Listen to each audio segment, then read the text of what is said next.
Welcome to another edition of the IPA Interview Series. My name is Chris Ebel.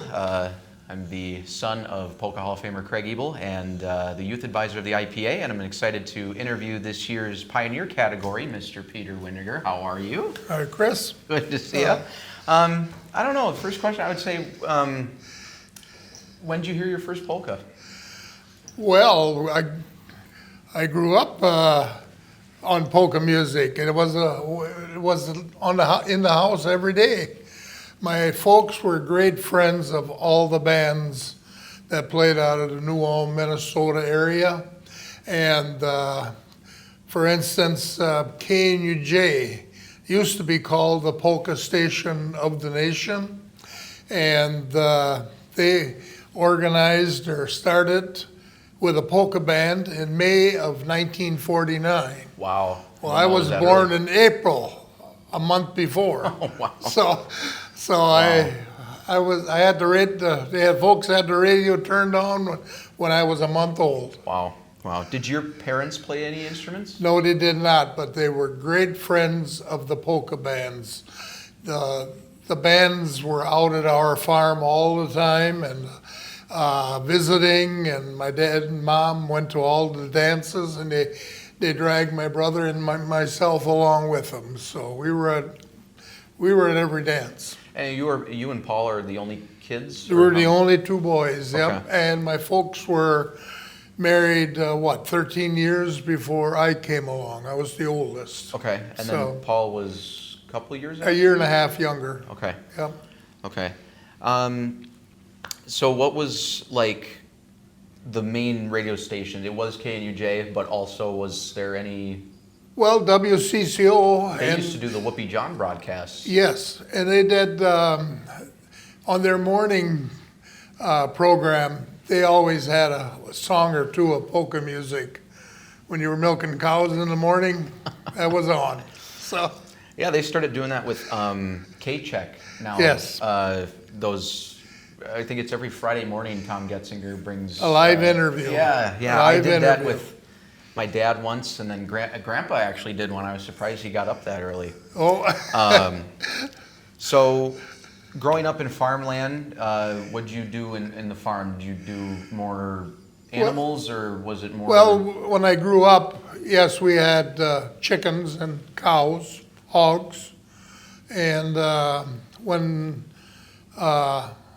we started the band, we had cows, and well, that was a challenge, you know. Right. As the busier we got, we had to leave before chores, and we got home for chores in the morning. So, and they were around probably 78, 79 when we sold the cows, and my brother and I, we enjoyed hogs much better, so we went into hogs. So we raised hogs. Wow.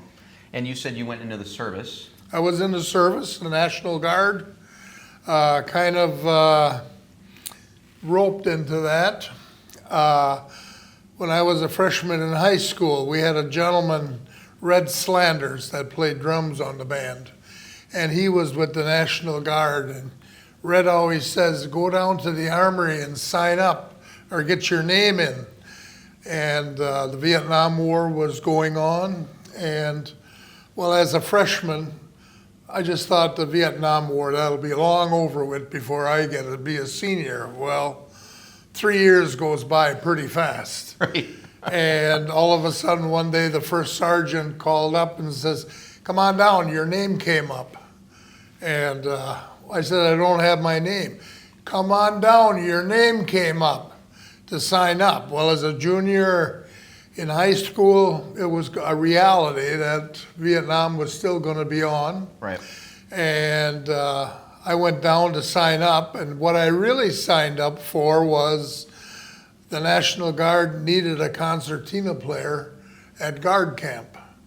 And there's a few of us that they asked. I got a good friend that played tuba. He got asked to sign up. A couple other people that played concertina. We had our own band up at summer camp. Wow, that's so cool. Where did you all travel when you were in the service, or where were you stationed? All my basic training and EIT training was in Fort Dix, New Jersey. Oh, wow. Yeah, we were probably 80, 90 miles out of New York City. So every weekend we went to New York City. Wow. So And you were in there for 6 years? months. Oh, 6 months. I was in the Guards for 6 years. Oh, wow. But active training I was in for 4 months. Wow. Yeah. Wow. And then when you were gone, was the band already going? Yep, the band was going. My So- brother, we were only 4 or 5 years into playing, and my brother ran the band. Matter of fact, when I came home, my brother hired a drummer that I didn't know who it was, but got to meet him, and he was with us for 20-some years, Stan Drager. Wow. Wow. So, Growing up, when did you realize you wanted to be a musician? I guess I didn't. Okay, my dad, he went in a Monday night, the last Monday of July, 1962. He went to Polka Days in New Ulm. It was on a Monday. And at 9:30 in the morning, there was a concertina jamboree. And it was the first concertina jamboree that Christy Hengel ran. And my dad went to that. I and Paul were more interested in staying home and playing cowboys and Indians, you know. And my dad seen, at that time, there was a whole bunch of young kids, probably a year or two older than me, from Lonsdale, New Prague, Montgomery, that played concertina. There was a nun down there that taught them how to play concertina. Wow. And my dad seen those young kids play concertina. And he just put it in his mind, if those boys can do it, mine can too. And with a little too much to drink that day, he bought a $135 concertina, and he brought it home. And well, it sat there for a month or two, and he realized it ain't gonna happen by itself. And then we went to Hutchinson for concertina lessons. Wow. So who wanted to do it more? Was Okay, Paul? when we went to that day, we both went along. Paul was going to take the lessons. I wasn't really interested at all. But I went in with Paul, and the teacher gave Paul his lessons. And the teacher went and looked at me, and he says, "How about you? I think you should have one too." Well, I was too bashful to say no, so I took the lesson too. Well, a week later we came back, we both knew our lesson, and that's where it continued on. Wow. Did you and Paul play any other instruments? No. No. Reluctantly, I wish I would have learned piano earlier. So I really didn't know much about music at all. Did you or Paul sing? Paul sang a few songs, not songs. many. So I didn't do any. So So I guess when did the band start? our first job was October of, it wasn't really a band, it was a bunch of concertina players playing for a wedding reception or for a wedding reception. And that was in October of '63 for neighbors of ours. And that first get-together that we had to play. And then January 3rd, 4th of '64, that's when Paul and I got our brand new Hengels that time. And our first job was like on January 5th, and it was in Gibbon, Minnesota, and it was for John Deere Days in Gibbon. We got a whopping $5 check for playing, so. And for those who don't know, John Deere is huge in Minnesota. I know. How many tractors you got? Oh, I don't know, we got about 8, 9. Okay. So- Yeah, Grandpa, I think still. Oh, yeah, he's he's got like 30. He's still a now. collector. Oh yeah, yeah. Every year he, I think at the start of the year he makes sure they all run, Yep. and then he puts them away for the rest of the year. Yeah. Yeah, it We was- use ours, so. Yeah. So Paul obviously went into the Hall of Fame. He went in the same year as my dad. Yep, 2012. Yes, and Paul's been gone now for 12 years. 2010 he died. Oh, okay, so 14 years. Yep. Who kind of ran more of the business side of it? Because you also had the business side of the Wendinger Band and travel. Yeah, well, my wife was the bookkeeper, and I guess I did all the hiring or taking jobs, and Paul, he was mostly connected with the PR of the band, with, visiting with the people and joking around and fooling around, creating fun. Yes. Creating yes. fun. Yes. Yeah. I think your dad can allude to that. He played with us many times, and him and Paul had a great time together. Yeah.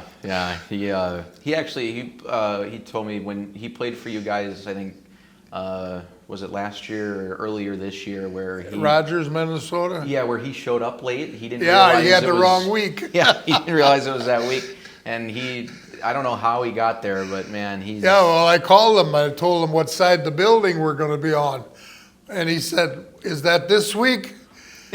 He says he had to get his drums. He said, "I'll be there." Well, we started 15 minutes late. Jeez. Wow. Who was yours and Paul's concertina idol growing up, or who'd you watch? Well, I guess Donnie Klausner was one. And he had the Klossner House, right? Nope. Or no? No, Donnie Klausner played with the Babe Wagner Band. Yes. That's where he started Yes. out. Yeah, no, he never was connected with the Klausner House. Then, of course, we big Elmer Scheid lovers. We were big Jerry Schuff fans. I had Jerry Schuff for my wedding dance. Oh, really? Wow. Yeah. Wow. So, and my brother Paul, he had Lester Schuff, and I think your grandfather was on the band for that wedding dance. So Yes, he's played. He started with Lester Schuff. Yep. And did you, other than the Wendinger Band, did you ever play with any other bands? Or? Yes, Paul and I, when we were in high school, Emil Milbrecht, that played concertina for the Six Fat Dutchman, Yes. retired Okay. during the years we were in high school. And Harold went and had to get different concertina players, as they were available. And he asked Paul and I, now we never went together, it was always individual. Right. And we never went steady with him because we were playing a little bit too, and we were in high school. And so we couldn't make all the jobs. And so we got I think for about, well, I would say from 65, my last job with Harold was in October of 1970 that I played with Harold. I was out of high school then, so. Okay. Yeah. And when did his band stop again? That was around the late When he 70s, quit? yeah. No, Or early 80s. let's see now, 79, 89. Harold died in 86, 87. And they kept the band going, didn't they? Yep, for a he while? kept the band going, and then the band played after Harold under the direction of George Matza. Yes. And they ran the band for 2-3 years yet, and then it folded. Yes. And same thing with Whoopi John when Whoopi passed away. They Yes. had Vern Steffel. Vern Steffel, that's right. Yep, he ran the Whoopi John band. He Yeah. ran it more years. He was in a little different time there. That was earlier. Things were going better yet for a big band. Right. So- Yeah, Whoopi had a big band. Yep. Yeah. Yep. So, let's see. Your band, what's the longest member that's been in there now with you? Well, I got 3 guys now that are over 50 years. The longest is Mike Simon. I would say he's 55, 56 years. Yes. And Gary Gleisner, he didn't play steady for those 55 years, but he was there for that. And then Steve Moran. Steve Moran, he was probably our number 1 musician. I depend on him the most. Yeah, and for those who don't know, Steve was a band director for, I don't know, Well, A long time. well, Steve came from Rochester, Minnesota. Yes. And he played when he was in high school with a few of the polka bands down there. And then he went to the University of Minnesota to become school teacher. And his first job was in Sanborn, Minnesota. Okay. And I remember the drummer's wife said, he plays tuba. He says, why don't you ask him to play? Well, I asked him one night. We were short a tuba player. And we played Fox Lake Ballroom in Sherburne, Minnesota. And, well, Steve was just not accustomed to playing in sharps that well. And we had Right. quite a few Right. songs in sharps. Right. And didn't do a real good job. And well, a month later, I needed somebody in Bird Island, and I called him again. And I remember the one trumpet player coming up to me. He said, "This is the same guy that played a month ago with us." I gave Steve a whole bunch of recordings, and he went at home and he worked on it, and he played. He had everyone down pat. So when did he make the transition from tuba to horn with you? Well, at that time we had Bob Riem, Clancy Prowl that played trumpet with us. They were on the Fritchie band before Yes. that. Yep. And then after that, when Bob Riem quit, Billy Brown was in high school, and Billy played lead trumpet for us. And then after that, Wayne Wagner got into being lead trumpet. Clancy Prowl, with health problems, had to quit us, and that's when Steve took over second trumpet, and Wayne Wagner was on lead trumpet with us. So Yeah, so what's kind of the history of the band? So like what are your drummers throughout the years and tuba players you've had? well, I always say our main guy on the band has been the tuba man. Yes. You know, because in a Czech Bohemian German band, tuba is very dominant. If you have a good one, the Yeah. band sounds good. You bet. That's right. Yep, and well, our first recording, Frank Sellner from Sleepy Eye, who's still playing, he was on that recording, and that was when we were in high school. And through the years, two great players were the Zimmerman boys in New Ulm, Fritz and Willie. So, and they were with us. And after that, we had a young gentleman from West Concord, Minnesota, Davey Langer. He was in high school, and he started playing with us. And he played until he moved. He never lived in the New Ulm area, but when he got married, then he moved down to West Concord, where he worked down there, Dodge Center.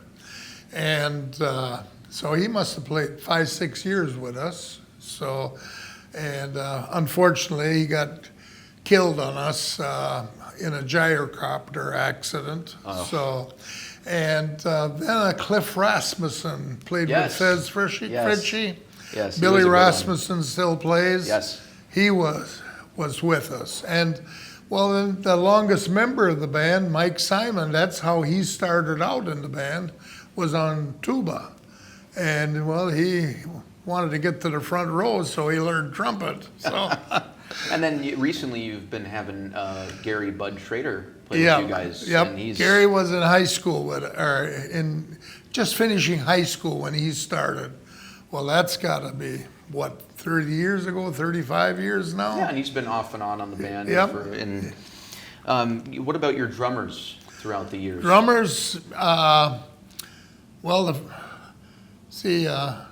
to think of Barry Frana in New Ulm, a local boy. He was our first drummer. And then we had, set-in drummers. And when I was in the service, my brother hired a drummer, Stan Drager. He put in 25 years with us. Wow. Yeah. Wow. And then Gary Gleisner was there at that time. He played with us. And when Paul's son John became old enough, he drummed in the band. Yes. Yep. Yep. For a while. Yep. And now his grandson, Paul's grandson, Justin Bernick, him and Gary Gleisner are sharing the duties. Nice. Nice. Yep. And then occasionally a sit-in drummer. So. Yep. Yeah, like my dad with a Yep, couple of very them, much if he so. knows the right day. Yeah, right? like Justin, he's got a 40-hour job. He can't get away. Man. So Man. So how many recordings have the Wendinger band I believe done? it was 26. 26. Now, did you and Paul write any songs? Not really. No. No? No. The songs we heard. Yeah. That got put together. So even if it was a Polish song, Right. we put together. What was So- your favorite song that you've played throughout the years? Oh, I don't know. I can tell you my brother's favorite song, Bill's Waltz. He loved Bill's Waltz. So, I don't know. To me, Brewer's Waltz, some old Czech tunes. So, My personal favorite is the Snowman Polka. oh yeah, The yeah, Mollix that was a Fishermen good do one. that one a Yeah. lot. They do that Yeah, one. we used to do that. Or Nebraska Polka is Yep. always a good one too. Yeah. So for those who don't know, you are neighbors with my grandma and grandpa. You bet. And They moved in, I would say, I think it was before my mom and aunt were born. yeah, it was way before that. The place they bought, there was a bachelor neighbor that lived there. And it was in 69. He missed the doctor appointment, and I went up to tell him. He didn't have a telephone. And I told him I was going to tell him about his new doctor appointment, and I found him dead. Oh, wow. That was in February. And then that place came up for sale. And then Marvin Carroll bought it. They came from, I don't know where, Wanda, Wabasso at that time. I think so, yeah. Yeah. And, they lived in Mankato, too, for a while before that. Yeah, they were in an apartment building for a while, Yeah. and they still rent that apartment building out. Oh, to this really? day. Yeah. And they moved there. They had to build a new house because the one that the neighbor was in was just for a bachelor. It was not livable. So, they became great neighbors. So, Yeah. They. Is there any memorable stories that you have that you can think off the top of your head with Grandma and Grandpa? oh boy, I don't know. Just we shared the stage so often with Yes. them. Yeah, you alternated Yeah. so much. And then your mom grew up with, I think she was a classmate of my son. Yes, and I think Jody was in the same class as John. I'm pretty sure. Paul's No. or No. 1 year. No. They're all in together. They were Yeah. all so close. Nope.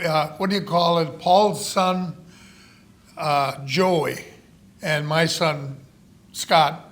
Scott was in the same year. As They my were mom. the same Yes. year. Yes. But Paul's son, Joey, and your mom always fought for lead chair on trumpet. Yeah. One year. They would take turns almost. it Well, seemed like. I don't know. I think the teacher picked them out, and every once in a while it was your mom, and then it was Joey. So Well, and their it was teacher, quite a rivalry Their going. teacher was Steve Moran. You bet. So it was almost complicated for him to pick Yeah. a lead horn player there. Yeah. So Oh man. yeah. Yeah.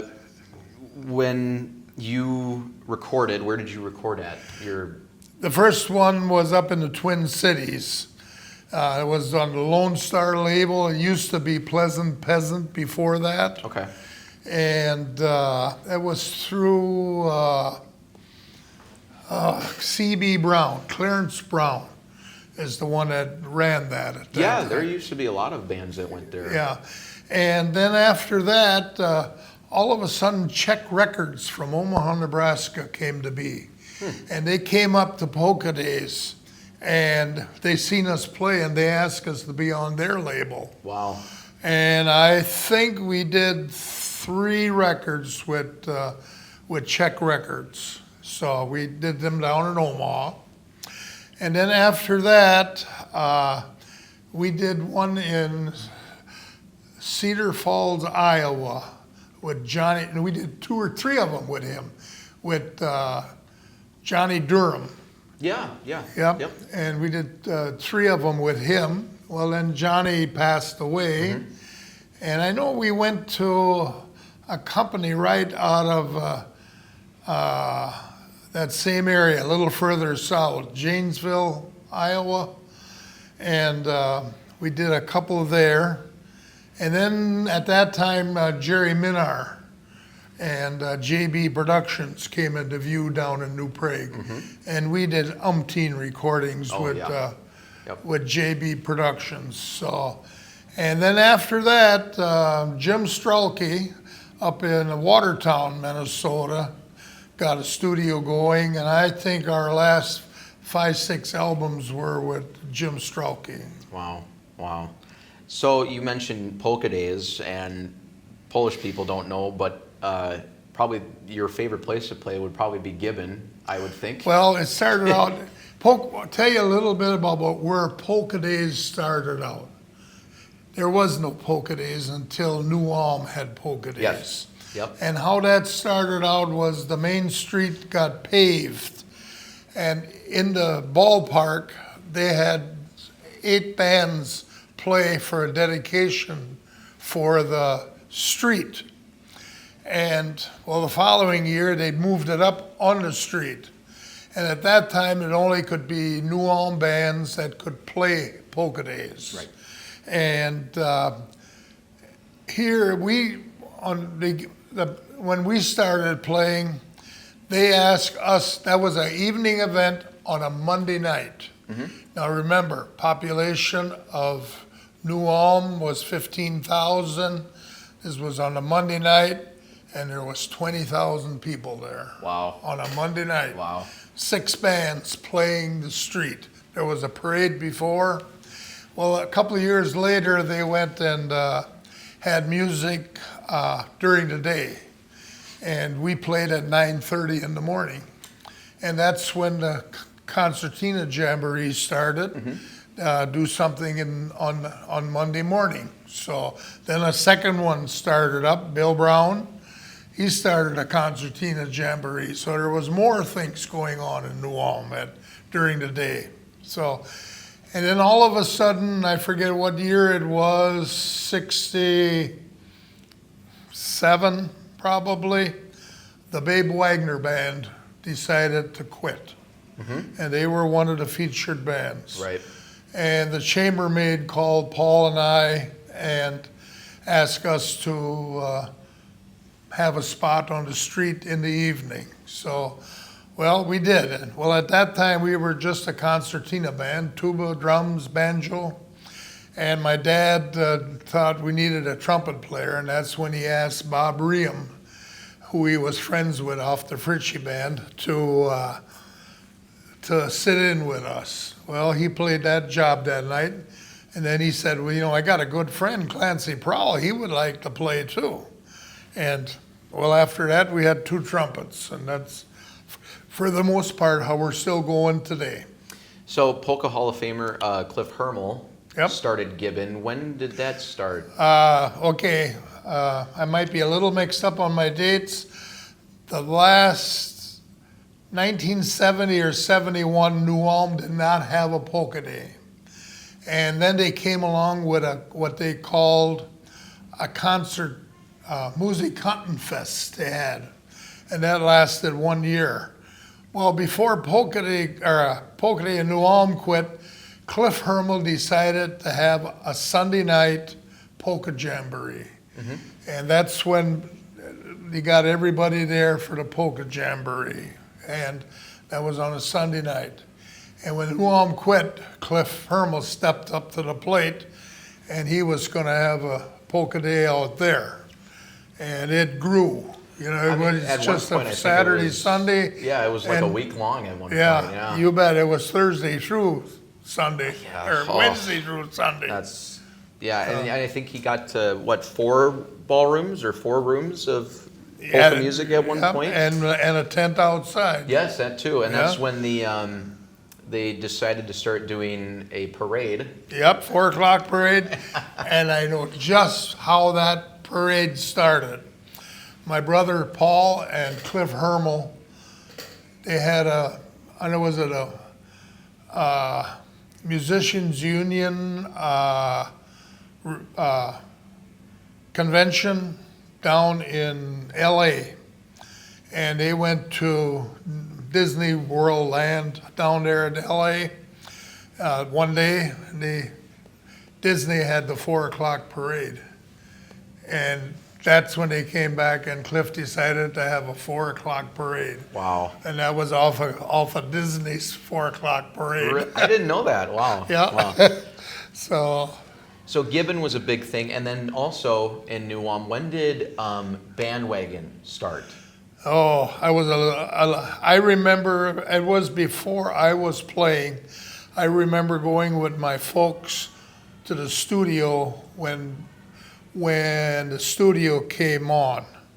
And then at that time, I think maybe before Bandwagon started, Fez Fritchie had a program on there every week. Okay. And we played one of those programs with Fez on there. And then Bandwagon was almost at the same time. It had to be 65 or 6 maybe. So, and it's still going today. It's still going today, yeah. And who, I forget the guy's name, who was the announcer at the beginning there for a long time? Him I'm not going to remember. The second one was Chuck Pasick. Yes, that's the one I'm trying to Yeah, remember. no, there was one before him. Oh, I did not know that. Yep. And then after him was Tom Getzinger and Dick Ginn. Dick Ginn. Yes, yep. and then Dick passed away. Yeah, and Tom Getzinger got a job in K-Check, and he couldn't. He wanted to devote his time to K-Check. Yep. And when did it move from the TV studio to Cato Ballroom? Boy, that's got to be. I'm trying to think of. Did my brother Paul play the ballroom already? I think he did. So it's got to be before 2008. My dad's band played there once, and that was in 2000. It was right when I was born.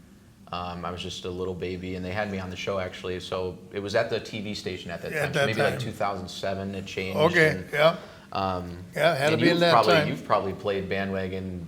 Oh, yeah. At least once a year, if not more. No. When it was going every week, I think we played it like 3 times a year, 4 times Right. a year. And that wasn't on a weekend either. That was on Monday night. Monday night. Yep. Yeah, and it still is on Monday night. Well, no. Or no. Nah, they got the recording on a Monday night. Yes, Monday it's nights. aired on Saturday and Sunday now. Yeah. So, Yeah. So you've traveled over 2 million miles. yep. And do you have any breakdown stories? I'm A lot sure you of them. have a lot of them. A lot of them. A few of them with the Six Fat Dutchman stretch fan. When we were on that, when he had 1 million miles on this vehicle alone. And I remember Surprised the sitting, thing still ran. yeah, and I remember sitting on the road a couple of nights with him. So, yeah. A couple of bad ones we had was going to Iowa. Well, first of all, in our playing history, when we were in our heyday, 60% of our playing work was in Iowa. Mm-hmm. So we were headed for the border every weekend. Right.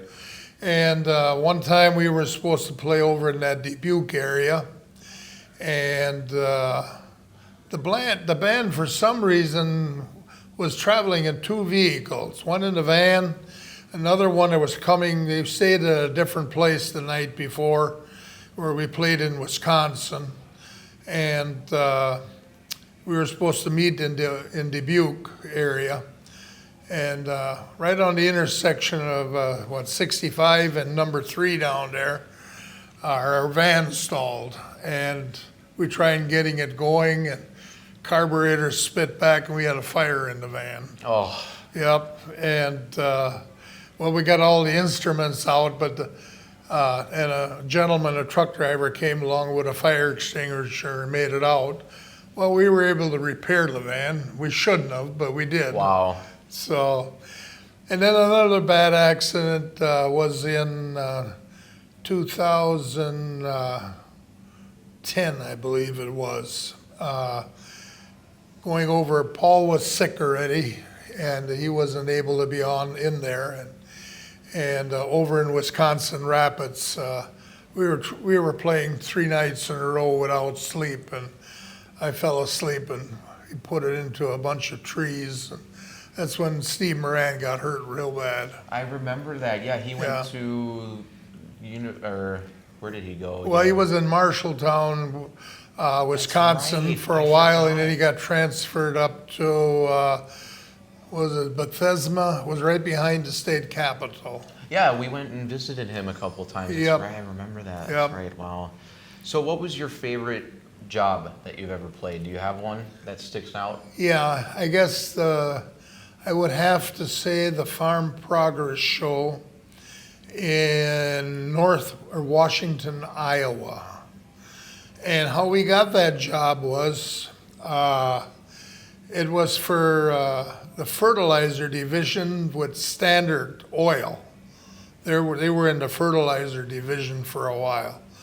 And I believe Marv Herzog played it the year before. And they wanted to hire Marv back again, but he was busy. And he recommended to them that we would go. So they contacted us. It was a 3-day event. And we went down there to North Washington to play. And it was always a half-hour show, half hour on, half hour off. Mm-hmm. And we did like 7 in a day, you know. Oh, right. And we had, Cliff Hermel actually played drums with us on that job.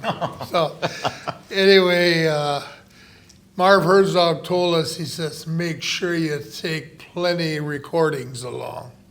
So we filled up the vehicle and at that time was LP records and 8-track tapes, Yeah.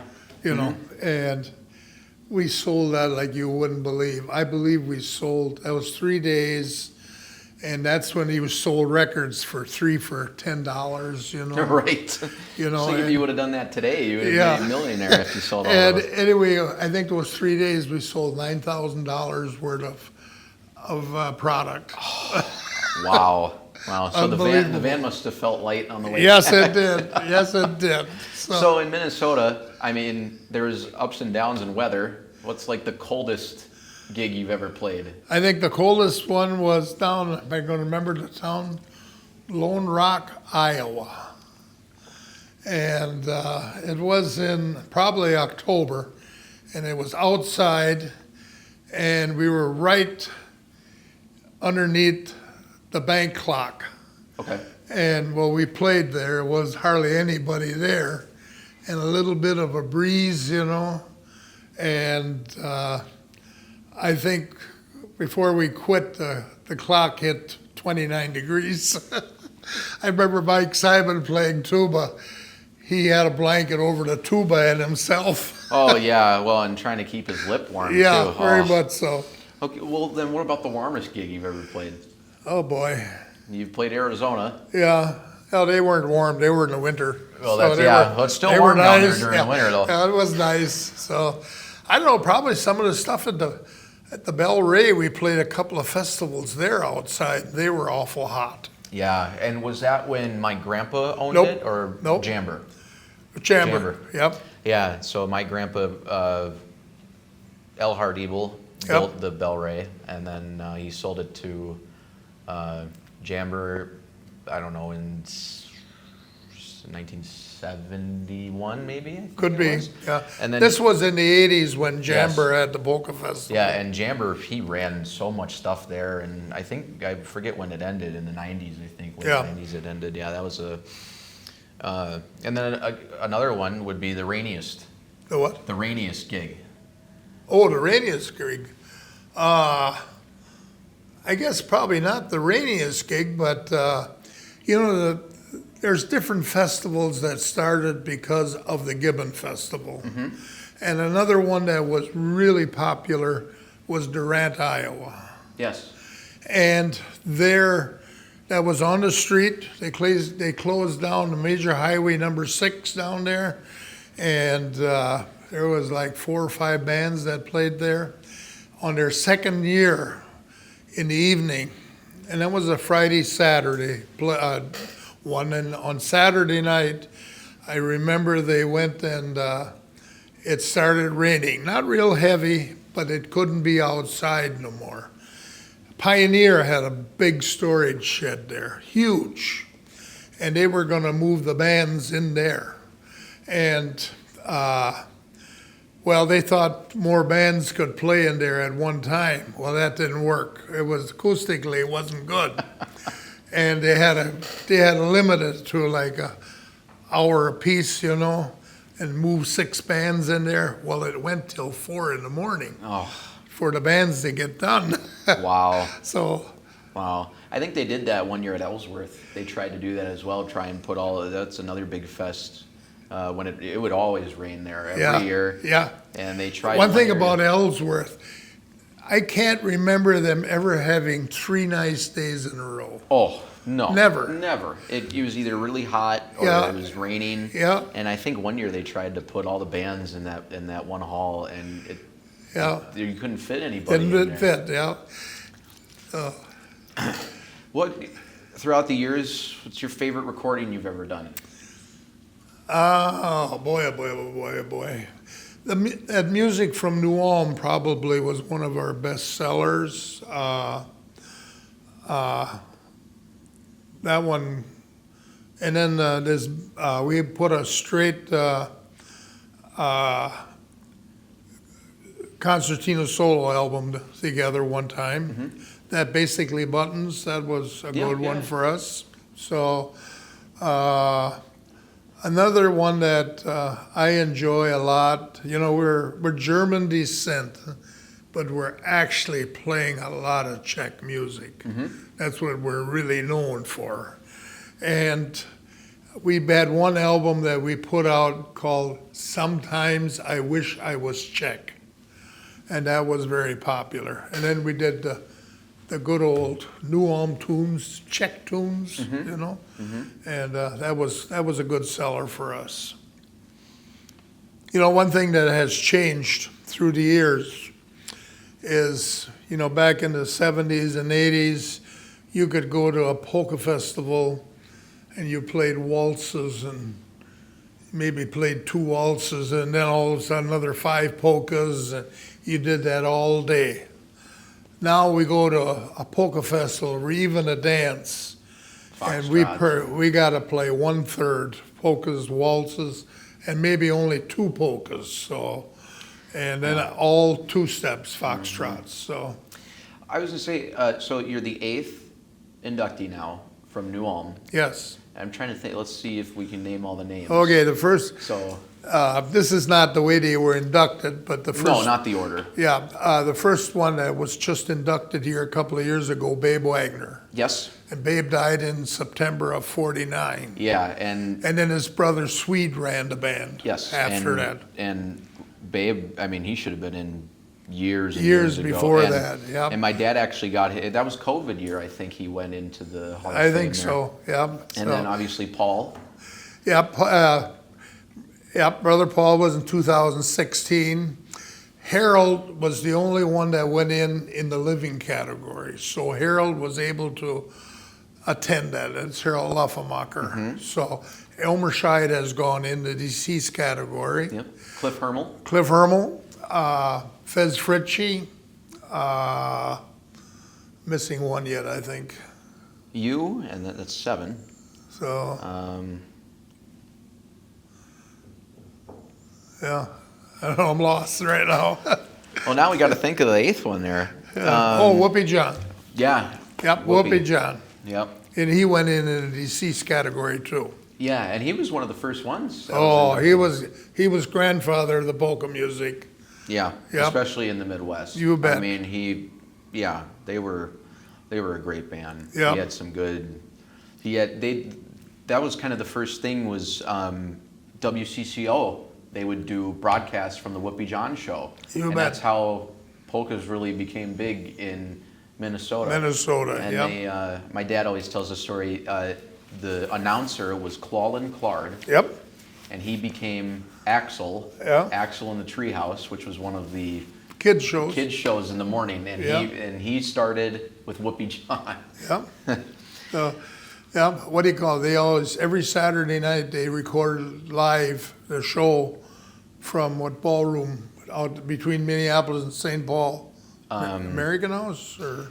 Well, they did one at the Playview Ballroom. They did one there, and then they did. They had a regular schedule where you did them every Saturday night. Yeah, I can't think of the ballroom you're talking about, but Yeah. I know. Yeah, and So- and that's another thing that sucks about nowadays. There's only a couple of ballrooms left. Unbelievable. Unbelievable. You play the Playmore every once in a while in Yeah. Glencoe. That one's still Yeah, there. that's still there. Duncan, Iowa is strong. Yep, so- and I think the Gloucester House is still there. Nope, It's not there. It's there, but it's closed. Well, right. Yeah, Right. And yeah. then, did you ever play Withrow? Withrow Yes, Ballroom? I have. And Yeah, that's still there. yep. and And I then- think they're still operating. Yeah, not music, but they're still. And then Medina, obviously, Medina. that's a big one. Yep. And do you ever play the Shakopee Ballroom? That's another one. Once, I one think- time. I think that's still Yep. there. Cottage Grove. Yep. Before your time, Schlieff's Little City. Okay. Yep, that was popular in its day.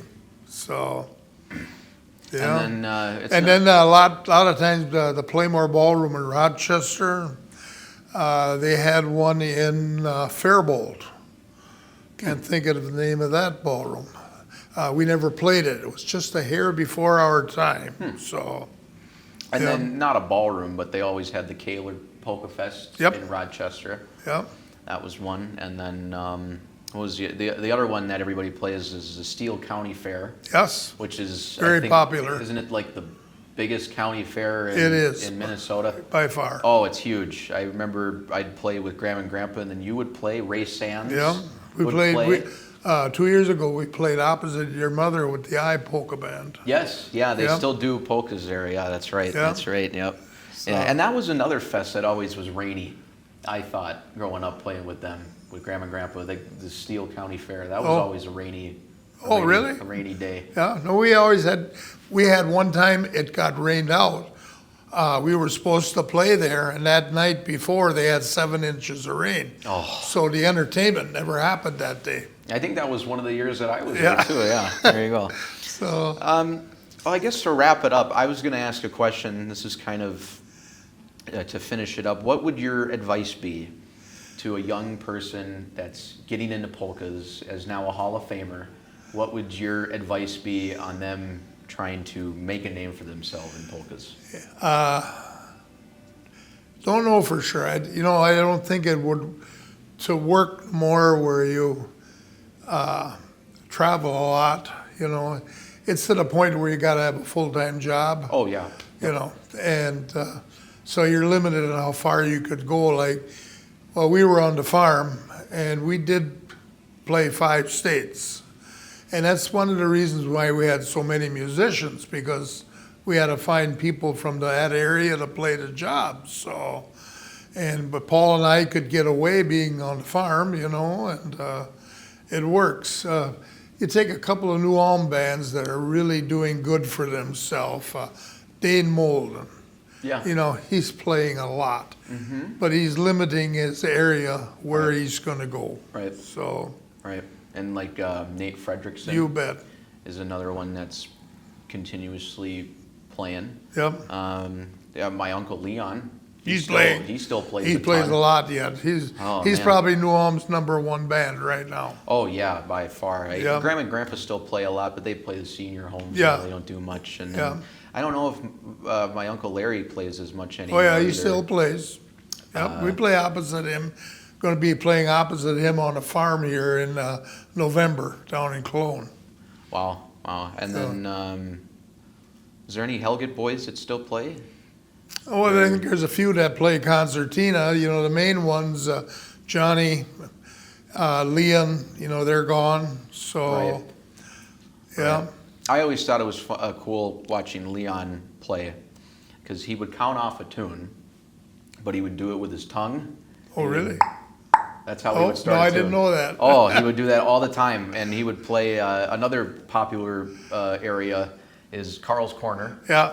and he would always play there. And Yeah. I always remember that's what he did. Oh, to really? count No, off I did songs. not know that. And growing up, when I played with Grandma and Grandpa for the first time, I would always do that, and Grandpa would just be shaking his head. He would, you know.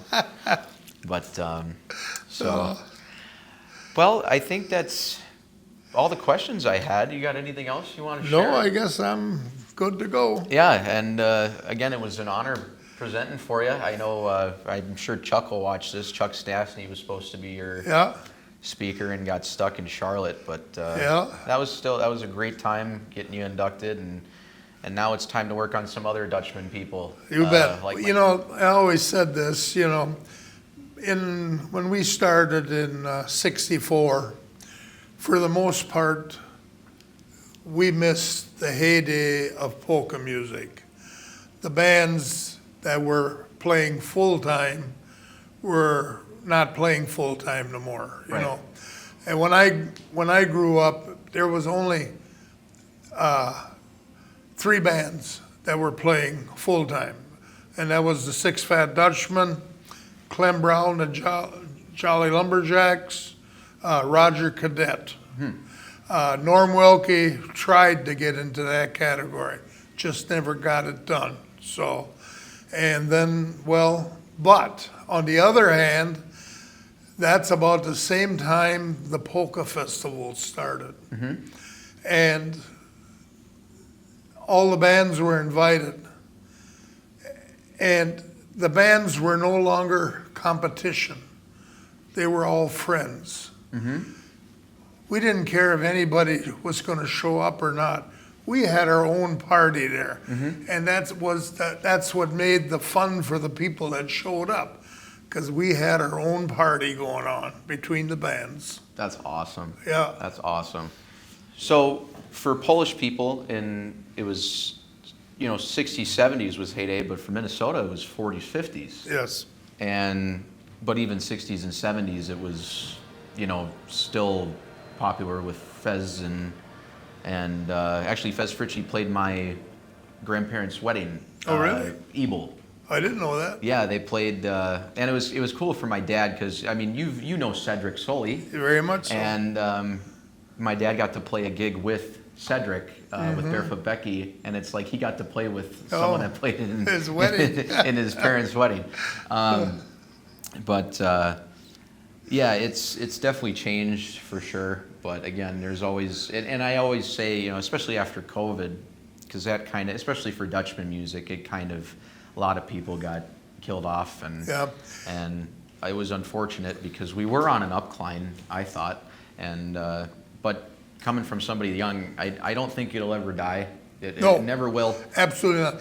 You know what, the thing that got hurt the worst, not even before COVID, was we're losing our dancers.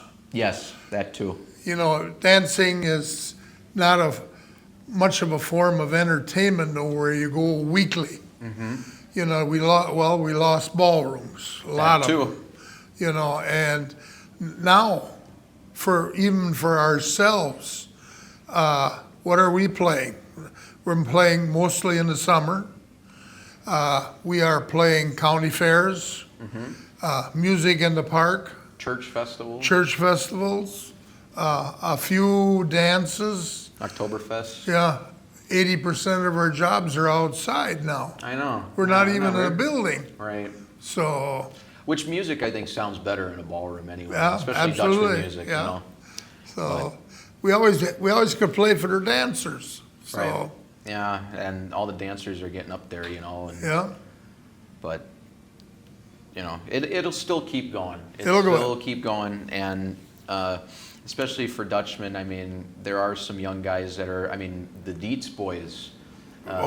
Zach is a hell of a player, and my cousin Philip Brigham plays the trumpet, and I drum, and there's Minar's grandkid Jake. Yeah, Jake. He's a hell of a player too. Yeah, very much so. And hopefully Nate and Dane Molden can keep it going. They will. And believe me, they're hooked. Yeah, and that's the goal. That is the goal. So, Well, I thank you for Thank you. being here, and it's awesome to see. It feels like family to me with all these people here, with Moran and Jolene. They're all here. It's awesome. So, thank you for doing the interview, and congratulations once again, Peter. Thank you. And thank you, and we'll see you down Polka Road. Thank you.